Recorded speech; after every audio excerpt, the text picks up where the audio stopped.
Hello, friends. Welcome to the SCM Next Gen YouTube channel, where we learn supply chain management in simple and easy language. So without any further delay, let's get started. And don't forget to subscribe to the channel, otherwise you might miss many important topics. You know, when we think about a company's environmental impact, what comes to mind? Probably smokestacks, maybe a fleet of delivery trucks, right? But what if I told you that the biggest part of the problem, the real story, is almost completely invisible? Well, today, we're going to pull back the curtain on where a company's environmental footprint is really hiding. And trust me, the answer is a total game changer. Just look at this number for a second. Over 80%. That's not a small piece of the pie. This huge number represents the hidden engine of climate impact for most companies out there. That's right. For the vast majority of companies, more than 80% of their greenhouse gas emissions don't come from their own offices or the factories they own. Nope, they come from their supply chain. That whole incredibly complex web of partners who find raw materials, who make all the components, and who get that final product all the way to your door. And if 80% sounded high, how about this one? 11.4. So, what on earth does that mean? Well, according to the Carbon Disclosure Project, a company's supply chain emissions are on average over 11 times higher than its own direct emissions. Think about that. It means if we're serious about tackling climate change, just focusing on what a company does inside its own walls is, frankly, a drop in the bucket. We've got to look at the entire system. So how do you solve a problem that's mostly invisible? You have to fundamentally change the way you think. And this is where thinking green comes in. But let's be super clear about something. This is not about sacrificing profits or slowing everything down. It's about getting smarter, redesigning the system to be way more efficient and resilient. And this really is a massive shift in focus. For decades, supply chain management was obsessed with just one question: how fast and cheap can we possibly make this? But green supply chain management asks something so much better, so much more powerful. How can we do this sustainably and efficiently? Notice it's not one or the other, it's both. Now, the engine that powers this new approach is the idea of a circular economy. It's all about ditching that old, incredibly wasteful system of take, make, and throw away. Instead, the whole goal is to design a system where we keep products and materials in use for as long as humanly possible, through reuse, repair, remanufacturing, and of course, recycling. Okay, so that's the big idea. But what does it actually look like in practice? How do you do it? Let's dive into the Green SCM playbook and break it all down into 3 core strategies for building a much, much smarter supply chain. The framework itself is deceptively simple, but it is incredibly powerful. The best way to think about it is like a product's life cycle. First, you design it green. Then, you make it green. And finally, you keep it green. So let's dig into what each of those really means. First up, design it green. And honestly, this is the most critical stage of all. Why? Because up to 80% of a product's entire environmental impact is locked in right here, before a single thing is even built. This means designing products so they can be easily taken apart and recycled. It means vetting your suppliers based on their environmental standards, not just their price. And it means choosing sustainable materials, recycled, renewable, whatever, from the very beginning. Okay, next up is make it green. This is where that smart blueprint becomes a reality.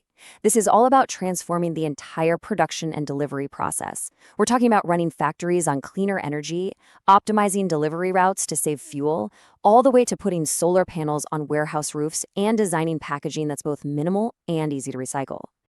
And finally, keep it green. This is all about closing the loop. A huge part of this is something called reverse logistics, which is just a fancy way of saying a smart system for handling returns, repairs, and recycling so that products don't just end up in a landfill. It also means using management tools like the global standard ISO 14001 to track everything. I mean, you can't improve what you don't measure, right? This creates a cycle of constant learning and getting better over time. So why on earth should a business go through all this trouble? Well, the answer is this amazing win-win-win. It's a victory for the planet, a victory for profit, and a victory for the brand and its people. The planet win, that's the obvious one, of course. When you implement these practices, you directly lower carbon emissions, you conserve precious resources like water and forests, and you create way less waste. It's the whole reason we're talking about this in the first place. But here's where things get really interesting for businesses: the profit win.